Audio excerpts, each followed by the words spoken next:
Hello les amis, je suis content de vous retrouver aujourd'hui. Remonter la boîte de la Civic. Et on est parti? Allez, let's go. Bon, je suis désolé, je sais pas ce qui s'est passé avec mon téléphone, j'ai pas les rushs, voilà. J'ai tout filmé et puis au bout d'un moment, je me suis rendu compte que ça avait pas filmé et voilà. Du coup, j'ai aucun rush. Heureusement, je m'en suis rendu compte juste avant de finir, puisqu'il me reste encore le collecteur à mettre et du coup faire la remise en route. Mais du coup, voilà ce que ça donne. Voilà la boîte remise en place avec le nouveau tube d'admission, avec le joli petit cornet. Voilà, j'ai refait les supports. Là, on voit ici, le support est neuf. Bah, il repeint à neuf. Celui-là aussi. Et la boîte est entièrement refaite. Voilà. Donc, il ne me reste plus que le collecteur à remettre. La tringlerie était remise. Je vais vous faire un petit topo si ça vous intéresse des étapes du remontage. Donc déjà, commencer par remettre la fourchette. Alors attendez, je vais vous montrer. Voilà. Je vous remonte sur la boîte, l'autre boîte. Donc remonter la fourchette de la butée d'embrayage avec la butée en même temps. Donc bien graissée, etc. Ensuite, remettre le petit joint qui vient ici, qui vient se prendre sur la tringlerie de boîte. Et après, remonter la boîte dans le bloc. Donc chose qui est faite. Donc enfiler la boîte, alors réussir à mettre les dents en face pour enfiler la boîte, mettre des vis de sécurité pour pas qu'elle retombe, bien sûr, et ensuite donc visser la boîte, là enfiler, je sais pas si on va voir là, dans le support là qui est derrière, ici, donc là c'est un premier support, ensuite on vient mettre le support qui est ici. Qu'est-ce que j'ai fait après? Oui, j'ai remis après, donc une fois que tout ça est serré correctement avec cette partie là, hop, ici, ce support aussi. Enfin, c'est pas un support, c'est un anti-basculement. Ensuite, ce que j'ai fait, j'ai remis les cardans. Donc là, je sais pas si on va le voir. Donc là, les cardans sont remis. La tringlerie, je sais pas, on va pas la voir. En plus, c'est tout mouillé, parce qu'il y a plu. Sinon, c'est pas marrant. Enfin bref, j'ai remis la tringlerie et j'ai remis mon démarreur qui vient derrière ici. Là, on le voit un petit peu ici, là. Et ensuite, je l'ai remise en huile, donc le bouchon qui est là, tout en veillant à bien visser le bouchon de vidange, bien sûr. J'ai remis mon récepteur d'embrayage, donc qui est ici. J'ai pompé, tout va bien, ça coulisse bien, ça débraye, pour l'instant à vide. Je testerai une fois qu'elle a démarré. Donc là, il ne me reste plus qu'à faire justement remettre le collecteur d'échappement. Je veux pas essayer de démarrer comme ça, sinon les voisins ils vont engueuler, même si l'envie ne m'en manque pas, ça va de soi, hein. On a tous vu des vidéos de tondeuses là qui démarrent comme ça sans collecteur, c'est rigolo. Allez, je vais pouvoir vous faire les plans de remontage du collecteur, ainsi que le remontage de la batterie bien sûr, et le premier démarrage. Il me tarde que cette tondeuse roule, sans déconner. Allez, à de suite. Ah si, chose que j'ai pas dite, j'ai resserré mon embrayage, bien sûr au couple, donc 26 Nm, avant d'enclencher la boîte, bien sûr. Bon, alors, le collecteur, j'ai tout nettoyé, il est nickel, sauf que je l'ai fait tomber, et du coup là il est pas légèrement enfoncé, donc ce que je vais faire, c'est, j'ai ce qu'il faut pour le redresser correctement, donc on va faire ça de suite. Alors, voilà l'outil, et du coup je vais m'en servir pour l'écarter, et lui faire reprendre sa forme initiale.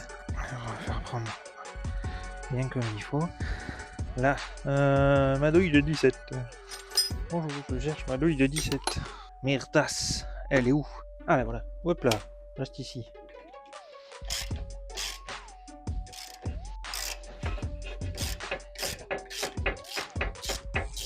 C'est déjà beaucoup mieux. Je vais remettre un coup, vite fait. Voilà, c'est beaucoup mieux. Donc là, on voit que c'est beaucoup mieux. Voilà ce que ça donne. C'est rond. Donc maintenant, ce qu'on va faire, c'est on va resserrer l'écrou qui est ici. Là. On la voit pas, mais faire en sorte que vous voyez. Voilà. Pas du tout, c'est du 19. Donc, je vais la clé de 19 là. Ça va aller vite. En mode serrage. Hop là. J'en demandais pas tant. Ah, ça c'est bon. Ensuite, on vient remettre la petite bague. Paf, magnifique, comme neuf. Maintenant, il faut que j'attrape le joint parce qu'il faut que je vérifie le centrage des trous. Voilà mon petit joint, tout beau tout neuf. Et donc là, qu'est-ce qu'il m'a dit? Il m'a dit qu'on n'est pas trop mal. Voilà, j'ai une légère collerette en haut. Alors attends, parce que lui, normalement, il vient comme ça. Donc là, c'est bon. Là, si je suis bien axé, on est pas mal. On est pas mal. Et ensuite, on va remettre notre petite sonde lambda toute neuve. Ah, il vaut mieux la mettre avant, parce que sinon, quand vous allez la mettre sur le bloc, ça va pas le faire. Non, je sais pas pourquoi je prends ça. La clé à Paulette.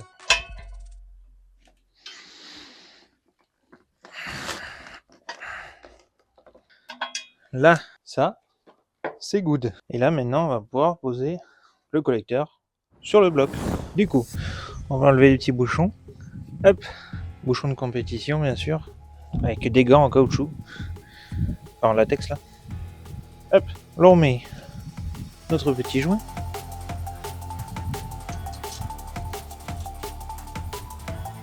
Où il y a un petit vin frais. Je sais même plus s'il passe comme ça. Est-ce que tu passes comme ça?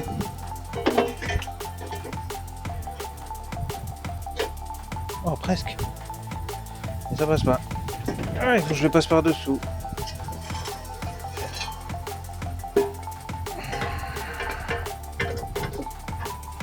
Le joint est bien en place.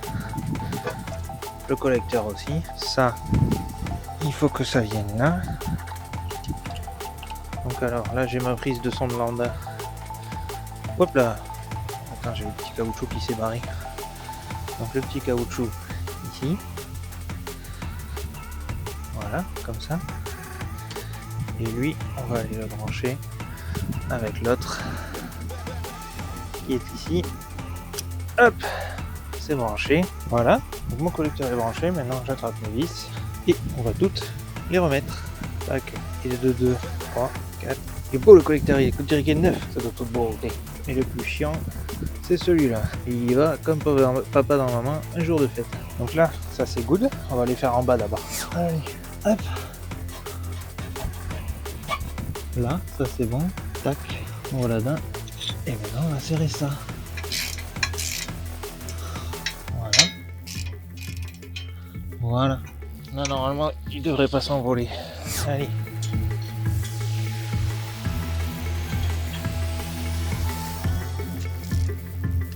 Tac.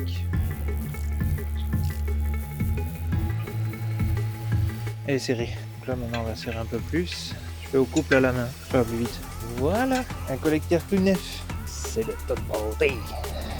Bon, après vérification de tout. Tout est bien en place, tout est bien serré, tout est bien remis. Je vais pouvoir remettre la batterie. Donc je sais plus si c'était comme ça, si c'est le moins là-bas. Le plus après, je crois que c'est ça. On va serrer ça. Tac. Tac. Ça, on va le refermer, si j'y arrive. Et voilà, il n'y a plus qu'à. Ah, j'ai remis des petits centres de roues. Ils sont beaux, hein. Ils sont là, ils sont beaux. C'est de toute beauté. Hein. Le volant, c'est le plus important. Ah, les clés aussi. 11.6, hein, ça va être juste pour démarrer ça. J'ai envoyé. C'est ce que j'ai pas dit. J'ai refait mon short shift. Eh oui, j'étais cassé, hein. Les dents là. Bon, la trêve de plaisanterie. Du coup, j'ai tout changé. J'ai changé la tige. J'ai changé, tant qu'à faire, les joints qui sont à l'intérieur. Du coup, parce que bon, il y en avait peut-être un peu beaucoup besoin. Et puis voilà. Donc là, tout est neuf. Il n'y a quasiment pas de jeu. Ça, c'est parfait. Ça me va parfaitement. Et puis, je me suis fait un petit kiff. Waouh, c'est tout percé. Un peu comme moi d'ailleurs, je suis percé aussi. Percé du cerveau. Et... donc voilà, j'ai tout refait, tout est neuf, impeccable. Il n'y a plus qu'à, hein. Bon, alors qu'est-ce que ça dit? Non. Non plus. Toujours pas. Ah, un petit voyant jaune, je sais pas pourquoi, j'ai tout rebranché correctement, mais elle tourne. L'alternateur charge, ça c'est sûr, mais j'ai un voyant jaune. Est-ce que c'est la sonde? C'est possible. Après ça fait un moment qu'elle a pas tourné, ça fait 2 mois et demi qu'elle a pas tourné. Je vais la laisser chauffer un petit peu. Bon, je viens de la faire tourner un peu, donc elle a chauffé tranquillement, machin, je l'ai accéléré un peu. Alors je pense savoir pourquoi j'ai mon voyant moteur. C'est parce que j'ai pas la sonde qui vient se brancher ici, là, le tuyau d'admission. Je pense que c'est ça. Je l'ai rebranché comme ça, mais ça fonctionne pas, bon forcément. Tant qu'il n'y a pas d'air qui passe dessus, ça marchera pas. Par contre, en l'accélérant, donc je l'accélère tranquillement, machin, à 3000 tours, machin, pour la faire chauffer tranquillement. Et là, d'un coup, POC! Elle me lâche un coup de fusil et elle se coupe. Je la redémarre, elle tourne. J'ai l'impression qu'elle tourne sur 3 cylindres. Je crois que j'ai cassé une bougie. Je vais aller vérifier ça. Ah, tout cassé, Steph. Bon, première bougie, un peu chaude, un peu blanche. Fais le focus. Merci. Normalement, quand elle est blanche, c'est qu'elle est trop riche. En même temps, ça fait 2 mois qu'elle a pas tourné, donc forcément. Je crois que j'ai trouvé la fautive. Le côté blanc, là, bien orange. Je crois qu'elle a décédé, celle-là. Bon, la 4 est bien. Mais bon, elle commence à être fatiguée aussi. Je crois que je vais commander un jeu de bougies. Hein. Bon, ça y est, j'ai réglé le problème. Alors, je vous montre. Là, j'ai la sonde qui vient de brancher dessous, là. Sonde de pression d'air, je pense. Je me rappelle plus du nom exact, qui était pas branché, donc du coup c'est pour ça que j'avais à m'envoyer un moteur. Donc ça c'est réglé, le moteur tourne, et du coup il me reste que les bougies à faire parce qu'elles sont mortes. Donc je les reçois très vite, et puis après je ferai mon test tranquillement de mon côté. Voilà, cette vidéo est terminée, j'espère qu'elle vous aura plu, et puis je vous dis à la prochaine pour de nouvelles aventures bien sûr, et puis je vous souhaite de bonnes fêtes, on va prendre quelques jours de vacances quand même, et puis je vous dis à la prochaine, et surtout à l'année prochaine, et puis à bientôt. Allez, bisous et à mardi. Ciao!